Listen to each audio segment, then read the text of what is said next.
Praise the Lord, hallelujah. Christ में मेरे प्यारे भाई और बहनों, शांति भवन रिट्रीट सेंटर बटाला पंजाब से प्रभु की छत्र छाया में आप सबका स्वागत है।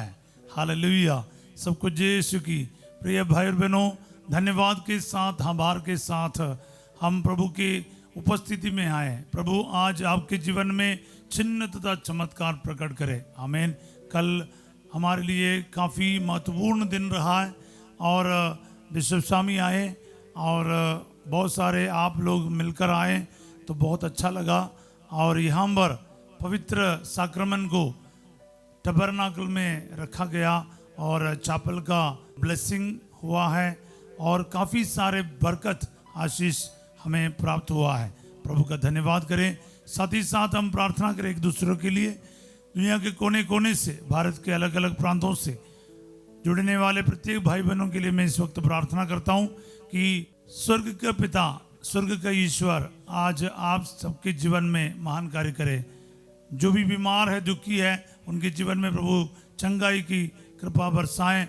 जो कर्ज से परेशान हैं और अन्य परेशानियों से पीड़ित है, जिनके घर में क्लेश है, झगड़ा, लड़ाई, अशांति, शराब, नशे, तलाक, अलग अलग बातों से गुजर रहा है, खास करके डिप्रेशन की बातें हैं या फिर अकेलापन की बातें हैं, आज के दिन प्रभु अपने वचन के द्वारा आपको हिम्मत दे, बल दे और आशीर्वाद दे। आइए हम प्रभु का वचन सुनते हैं। मीका नबी का ग्रंथ अध्याय 6 पद संख्या 8 बहुत पावरफुल और महत्वपूर्ण वचन है। Prophet Micah chapter 6 verse 8। मनुष्य, तुमको बताया गया है कि उचित क्या है और प्रभु तुमसे क्या चाहता है। ये इतना ही है, न्यायपूर्ण व्यवहार, कोमल भक्ति और ईश्वर के सामने विनयपूर्ण आचरण। आमीन। एक बार फिर हम पढ़ते हैं। मनुष्य, तुमको बताया गया है कि उचित क्या है और प्रभु तुमसे क्या चाहता है। ये इतना ही है, न्यायपूर्ण व्यवहार, कोमल भक्ति और ईश्वर के सामने विनयपूर्ण आचरण। आमीन। आज ये वचन मेरे लिए पूरा हो जाए, आपके लिए पूरा हो जाए, मेरे परिवार में पूरा हो जाए, मेरे परिजनों में पूरा हो जाए, बाल बच्चों में, भाई बहन, माता पिता, सबके जीवन में आज ये वचन 100 गुना फल उत्पन्न करे और पूर्ण रूप से पूरा हो जाए। सब बोले आमीन। हालेलुया। प्रभु साफ कहता है, प्यारे भाई बहनों, आपको और मुझसे क्या है, तुमको बताया गया है कि उचित क्या है। सब मनुष्य को पता है उचित क्या होता है, सबको पता है, इनबिल्ट है जी, अंदर है। जैसे बत्तख का बच्चा हो या मुर्गी का बच्चा हो, पानी के सामने अंडा से निकल रहा है चूजा, बत्तख का बच्चा पानी में आराम से जाए, मतलब मुर्गी का बच्चा नहीं। इसको अंदर से पता है सही क्या है, गलत क्या है। इसलिए प्रभु कह रहा है कि मनुष्य, तुमको बताया गया है उचित क्या है। आपको और मुझको प्रभु उचित क्या है बताया गया है। इसलिए हमें कोई एक्सक्यूज नहीं है, हाँ मुझे मालूम नहीं था ऐसा करके। प्रभु कह रहे कि तुमको ये बताया गया है कि उचित क्या है और प्रभु क्या चाहता है। ये बहुत इंपॉर्टेंट बात है। हम सबको मालूम है प्रभु क्या चाहता है। प्रभु चाहता है कि आप चोरी ना करें, झूठ ना बोले, पर हम चोरी भी करते हैं, झूठ भी बोलते हैं, व्यभिचार करते हैं, अलग अलग पाप करते हैं। प्रभु ने ये सब बता के रखा है, सब जानते हैं, सब जानते हैं। आप भी जानते हैं, मैं भी जानता हूं, लेकिन जानने के बावजूद भी हम लोग वही करता है जो नहीं करना चाहिए। यानी ईश्वर जो चाहता है वही करने में हम लोगों को बहुत मुश्किल है। हालेलुया। लेकिन प्रभु कहता है अभी तुम्हें कोई एक्सक्यूज नहीं, बहाना नहीं, तुम्हें करना ही पड़ेगा। आगे क्या है, प्रभु और स्पष्ट करता है ईश्वर क्या चाहता है। इस वचन में मीका 6:8 में ये स्पष्ट करते हुए प्रभु कह रहा है, यह इतना ही है। यानी ईश्वर क्या चाहता है और मनुष्य के लिए उचित क्या है, ये इतना ही है। क्या है? 3 बात है यहां पर, न्यायपूर्ण व्यवहार, कोमल भक्ति और ईश्वर के सामने विनयपूर्ण आचरण। 3 बात है। न्यायपूर्ण व्यवहार, आपका व्यवहार क्या है? न्यायपूर्ण हो, न्याय के अनुसार हो, अन्याय नहीं होना चाहिए। हालेलुया। अपनों के साथ और औरों के साथ आपका व्यवहार न्यायपूर्ण होना अनिवार्य है। ये प्रभु चाहता है, ये मनुष्य के लिए उचित है। सब बोले आमीन।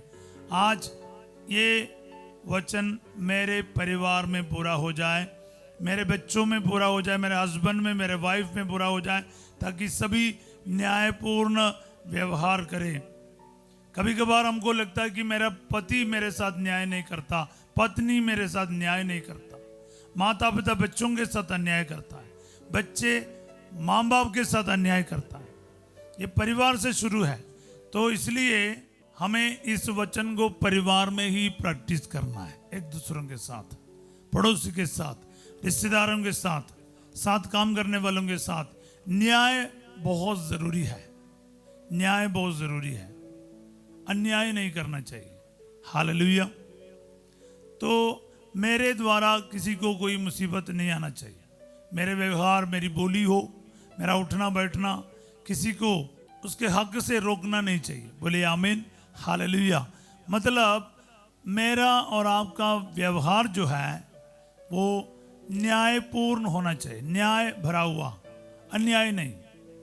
जो सही है उसके हिसाब से, ईश्वर की दृष्टि में क्या सही है उसके हिसाब से हमारा व्यवहार होना चाहिए। दूसरी बात है कोमल भक्ति। कोमल भक्ति ये भी एक बहुत सुंदर चीज है। प्यारे भाई और बहनों, भक्ति यानी श्रद्धा, ये एक अलग सा गुण है। जिनके अंदर असली भक्ति है ना, वो कभी भी किसी चीज के लिए रुकते नहीं है। जो भक्त है यानी श्रद्धा रखता है, वो क्या है? वो हमेशा बना रहता है। मिस्र बलिदान में जाने की बात हो, सवेरे उठने की बात हो, किसी भी काम में अगर आपको एक लगन चाहिए, उत्साह चाहिए, पर आपके अंदर भक्ति होना चाहिए। एक भक्त को कभी भी कुछ बोलना नहीं पड़ता, जोर लगाना नहीं पड़ता है। हाँ ये कर लो, वो कर लो, वो खुद करेगा, अपने आप करेगा।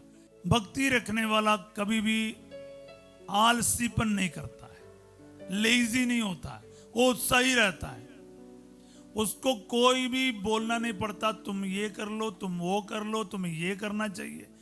वो हमेशा फुर्ती में रहता है जी, सुस्ती नहीं होता है। बाकी सबके पीछे पड़ना पड़ेगा। प्रार्थना करो, चर्च जाओ, बाइबल पढ़ो, नहा धो लो, ये सब करना पड़ता है। लेकिन जिसके अंदर भक्ति है ना, वो अपने आप सब कुछ करेगा, वो इतना फायर में रहेगा। इसीलिए श्रद्धा और भक्ति ये बहुत अनिवार्य एक चीज है। प्रभु हमसे चाहता है, प्रभु चाहता है कि आपके अंदर भक्ति हो, कोमल भक्ति। हाँ प्यारे भाई और बहनों, इसलिए हमें ये अपने दिल में रखना है, याद रखना है, ईश्वर क्या चाहता है, ईश्वर हमारे लिए उचित क्या ठहराया है, ये जानना और जानने के बाद उस पर चलना, ये बहुत इंपॉर्टेंट है। कई लोगों को चीजें पता चलता है लेकिन वो परवाह नहीं करता है।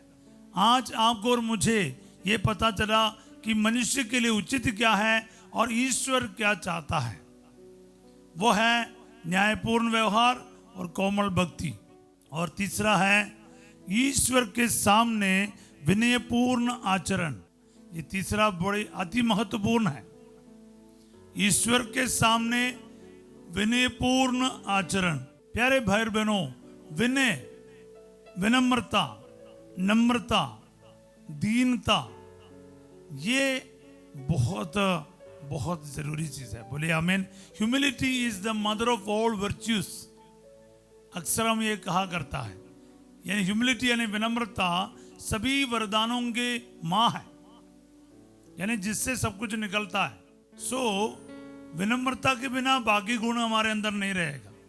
संत विंसेंट डी पॉल का एक कोट मैंने कहीं पढ़ा था, एग्जैक्टली मुझे आज याद नहीं आ रहा, लेकिन ये है उसका सारांश। ह्यूमिलिटी का आप अभ्यास करो, क्योंकि शैतान ना इसका सामना नहीं कर सकता, खुद विनम्र बन भी नहीं सकता है। हाँ, शैतान का दो कमी है। पहला क्या है, वो विनम्रता का सामना कर ही नहीं सकता। दूसरा, खुद विनम्र बन ही नहीं सकता। बोलिए आमीन। वो उसके अंदर अहंकार कूट कूट के भरा है, वो कभी झुक नहीं सकता, वो दीन बन नहीं सकता। इसीलिए विनम्रता को धारण करो, संत विंसेंट डी पॉल कहता है। सो प्यारे भाई और बहनों, विनम्रता के अंदर इतना पावर है, इसलिए माता मरियम के वो सामना नहीं कर सका।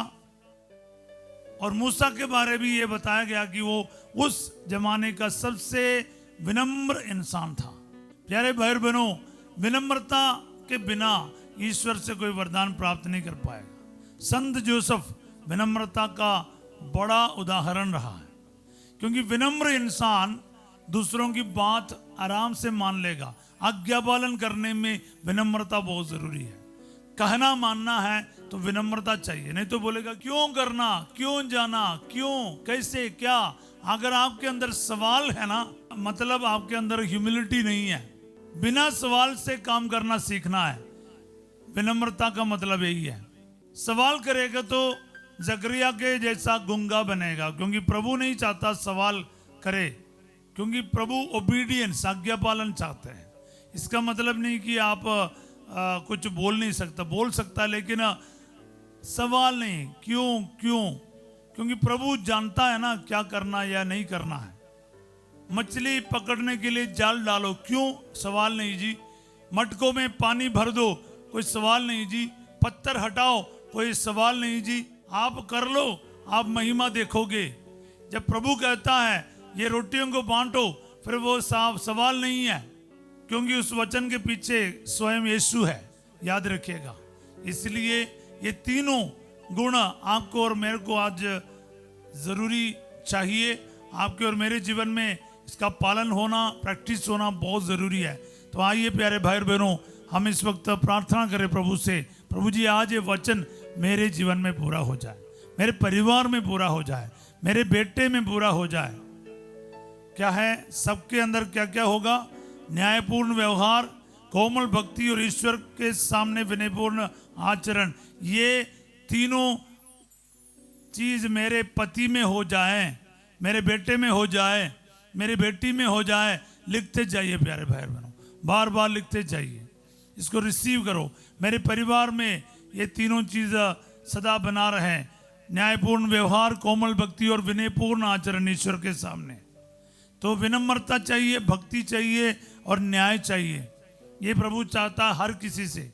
आज प्रभु जी ये वचन हम सबों के परिवार में पूरा हो जाए, परिजनों में पूरा हो जाए, बाल बच्चों में पूरा हो जाए, जीवन साथी में पूरा हो जाए, कलीसिया में पूरा हो जाए, पुरोहितों में, धर्म बहनों में, धर्माध्यक्षों में ये वचन पूरा हो जाए।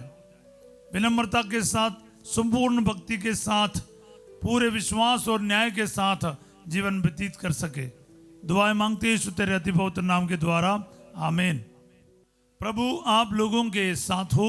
सर्वशक्तिमान ईश्वर पिता, पुत्र और पवित्र आत्मा आप सबको अपना आशीर्वाद प्रदान करे, आमीन। प्यारे भाई बहनों, ये वचन है बहुत महत्वपूर्ण है।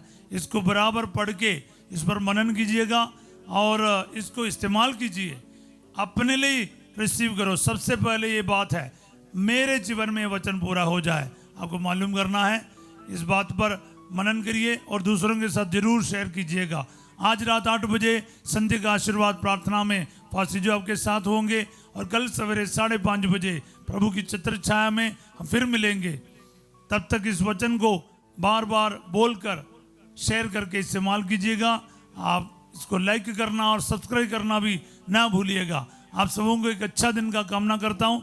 Have a wonderful day. God bless you all.